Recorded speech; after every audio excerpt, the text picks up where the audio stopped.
It is 30th of August. At the very beginning of a full-scale invasion, I served with a Korean guy. Even his last name was as Korean as possible, Kim. At the same time, he didn't speak Korean, had never been to his historical homeland, and in general knew very little about Korea. I will now tell a little about how it happened, and you will understand why this story is important in the context of our war. So our Kim was born in Ukraine, went to an ordinary Ukrainian kindergarten, went to school, spoke Ukrainian since childhood, did not hear Korean even at home because his parents were forbidden to speak their native language. His parents were born in Kyrgyzstan in Central Asia. Their families ended up there against their own will. They were exiles.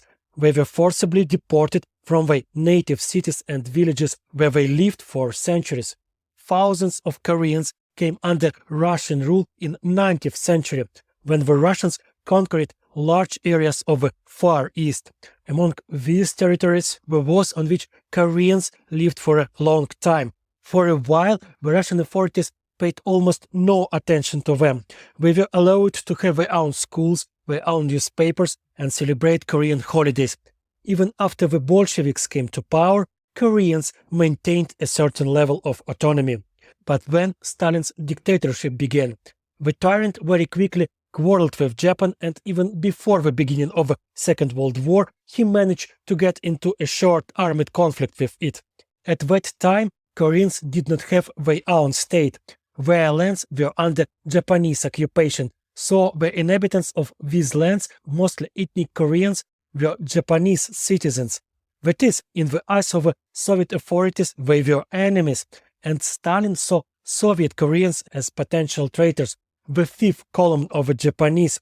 He declared them enemies and began repression. Writers, teachers, priests were shot. All others, the entire nation, were sent into exile into Central Asia. They were forbidden to speak their native language even at home. They were forbidden to celebrate their holidays. They were ordered to forget that they are Koreans. Koreans were the first people to be deported from their native places, when their fate was shared by Chechens, Ingush, Crimean Tatars, and others. Someone was more fortunate. The Chechens were allowed to return home immediately after Stalin's death, some less fortunate. The Crimean Tatars, for example, were never allowed to return. They did it themselves under the threat of new deportations and prison terms. The Koreans were allowed to return home, but it turned out that their farms were destroyed, strangers were living in their homes, and no one was waiting for them there. And these Koreans simply scattered around the Soviet Union in search of a better fate. That's how my Kim's grandparents and their kids ended up in Ukraine. They no longer knew their native language, did not remember the tales and stories of their people. They only had surnames from the Koreans. That is, Stalin achieved his goal. Koreans stopped being Koreans. They lost themselves. And this is almost exactly what the Russians did to the Koreans in the 1930s. They are now trying to do to the Ukrainians. They want to physically destroy the bearers of the Ukrainian consciousness, as they once killed the Korean intelligentsia, and make everyone else forget that they are Ukrainians. And Kim, with whom we fought together, said, "The Russians took away from my parents the feeling that they are Koreans, and now they are trying to take away my pride in the fact that I am Ukrainian of Korean origin, but they won't succeed."